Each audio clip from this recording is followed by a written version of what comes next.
Hey everybody, how's it going? Today we end the first section of the Kinki no Goku. Again, as you've gone through watching these videos, make sure you take a look at whether or not you can get up to 15 or not. Because honestly, if you cannot finish 15, there is no reason to start the Kinki no Goku. The rewards aren't worth it.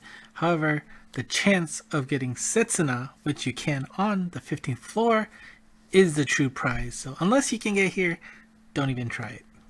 But let's see if we can clear this. Floor 15 features warps and mines, and of course, when you clear the stage, you get the opportunity, maybe, to take on Setsuna.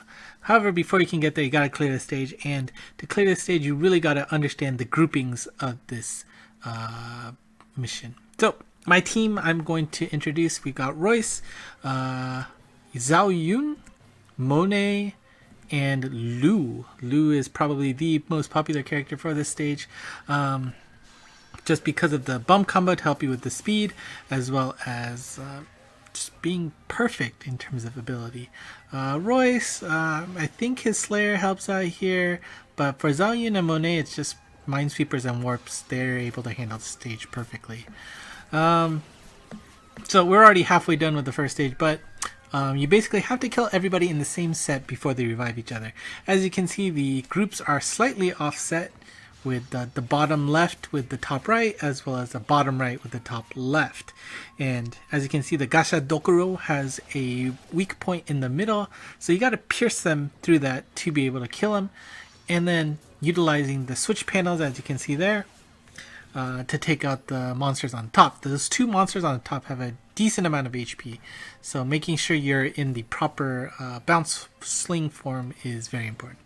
Stage 2 is, again, you have to take out pairs in this stage. Note that they aren't friendly pairs, they are slightly offset once again, so the top left on the outer corners lines up to the bottom left with the inner corner.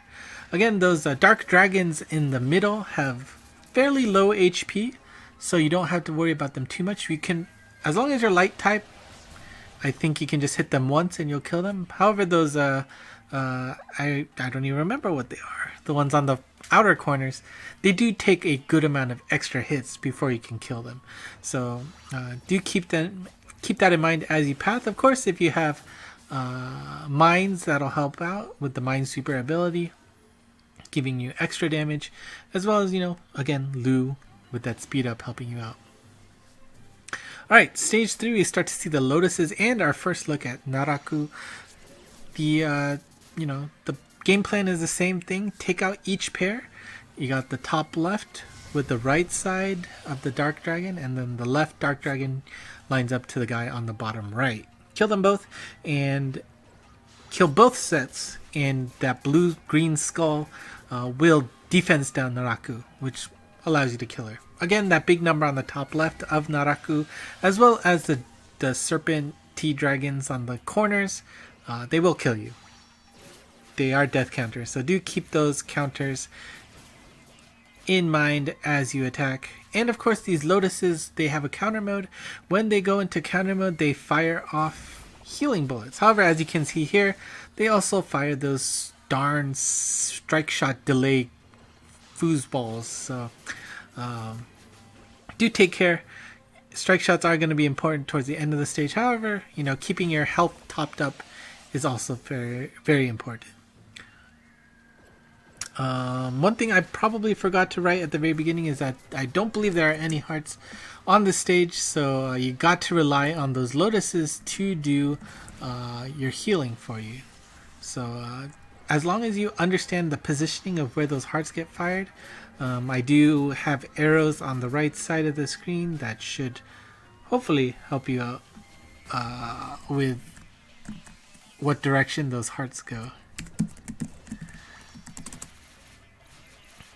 And we have some time to take out Naraku there, so no problem healing up as well, hopefully, along the way. Alright, next stage. There's our groupings. We've got the top left corner essentially with the bottom right corner. Make sure you take them out. Again, the dark dragons in the middle are the ones that have smaller HP, whereas those guys in the middle column, they do have much more HP. But of all the stages, this is a very mechanically simple stage, I will say. As long as you're aware of what pairs you need to take out, there's not too much to worry about. Of course, making sure you understand the pairs is a pretty big thing, so just always keep the pairs in mind. But yeah, I mean, honestly, beyond that, it's fairly simple. You've got a time limit on not only the guys in the middle, but Naraku also has that death timer that you have to be aware of. So, also do note that the healing amounts is significantly different from the ones that get spit out from the top left and the bottom right. The top left goes in a downwards direction and it only heals 3750 per bullet. However, the one on the bottom right fires towards a leftwards direction and heals 8500 per pop. So almost more than double, right? Yeah, more than double. But of course, making sure you take out the enemies in a efficient manner is the most important thing. We're able to get everybody out. Naraku's defense down, and now we can start dealing damage. And really, once that defense down is active, the amount of damage you can unload onto Naraku is pretty darn impressive. So once you get that far, it shouldn't take too many turns before you can KO her. And of course, I misread the block, but I'll just say it was planned because it worked out in the end. Alright, we're off to the boss stages. Plan is no different. Well, okay, it does throw in a wrinkle here. So, first things first, same strategy, take down each pair, because once you take out all the pairs, the green skulls will call down a Muramasa. And Muramasa is going to sort of help you out here, because when you take him down, it'll defense down Naraku, instead of, these green skulls directly defensing down Naraku. However, there has to be a catch with that Muramasa. The Muramasa will heal Naraku up if you leave him up alive. So you're going to want to take him down every turn. The amount of HP he has is pretty low, so killing him is not that big of a deal. Alright, so here we go. We've taken out everybody, and once you do take out everybody, another lotus, as you can see, shows up to the left of the existing one, and basically it fires in a mirror direction. It'll fire a big bullet worth of HP, and each big bullet of health does 11,000 worth of healing, which is actually pretty darn significant.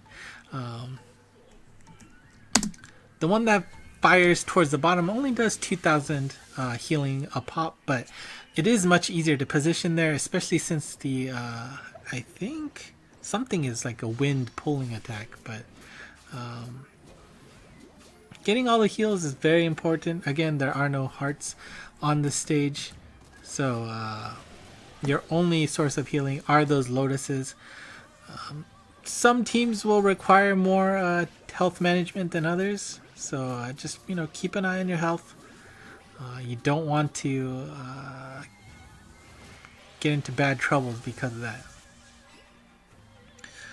As you can see, if you wait too long, Naraku will start to attack up herself. That happens every, let's see, what was it?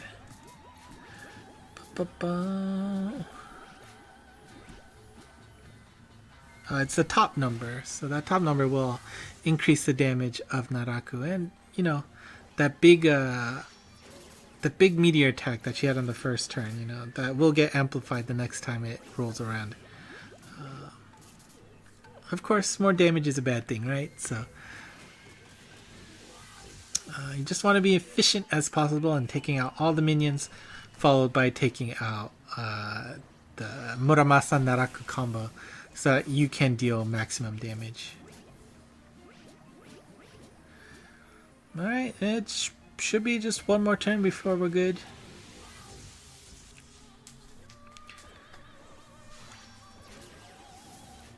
Great.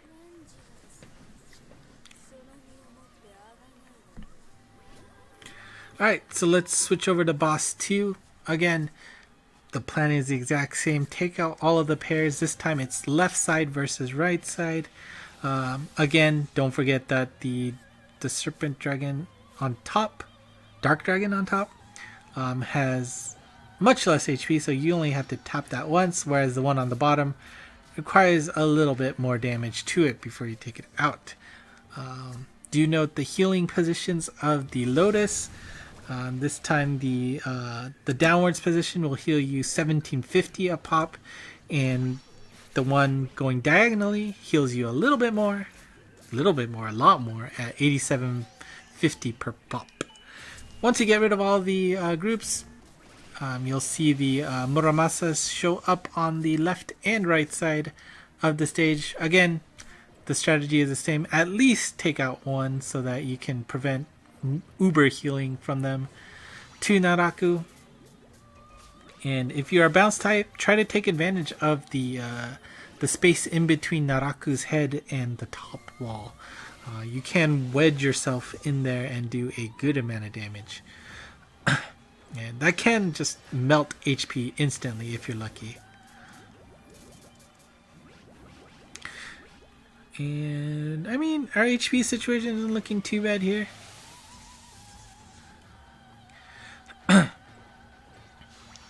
Alright, so if we let that left Muramasa live, we're going to see some healing on Naraku, which we don't want. Luckily we just took out both. That's great. And I mean, so starting next turn, Naraku's going to increase her damage, so luckily Zhao Yun was able to get up there and just knock her out for boss 2.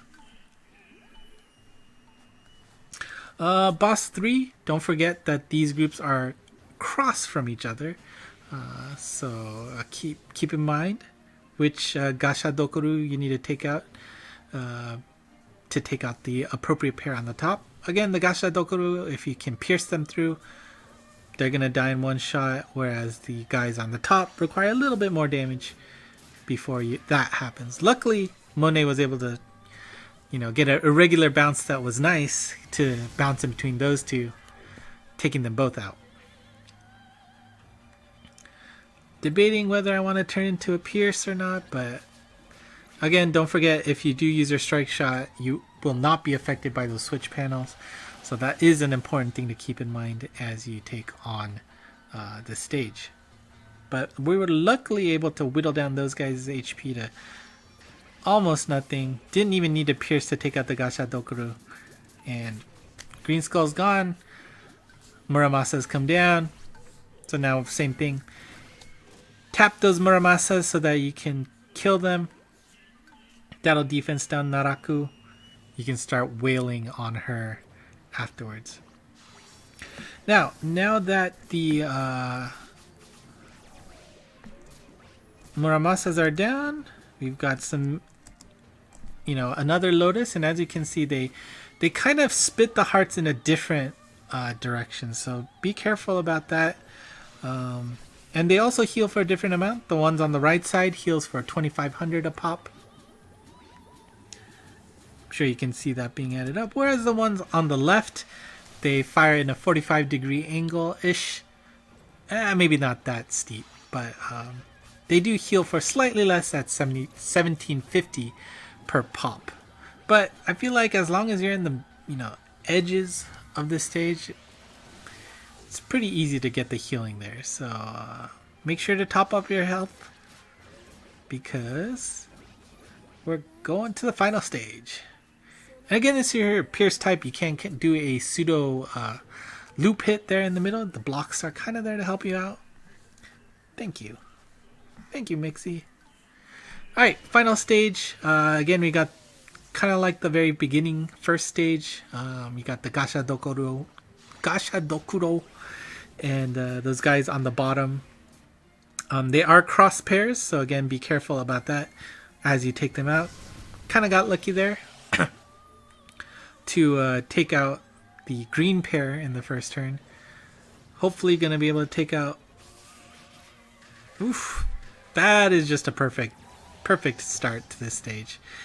And once this happens, Do note that the Lotus on the top will fire one bullet that heals 10,000 a pop in the top left and top right direction, and it'll fire a 1750 set of 1750 bullets, healing bullets, towards the bottom left and bottom right corner.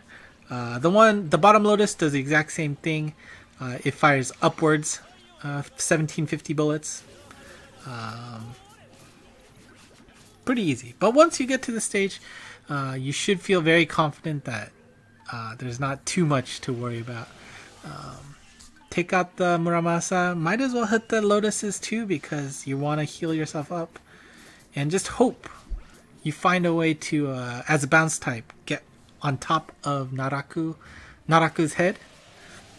Because just like boss 2, you can just melt HP super quickly if you are able to get that bounce pinch on top of Naraku. Now do be careful that there are some blocks on the bottom half of Naraku's body. You kind of can see it when she jumped there.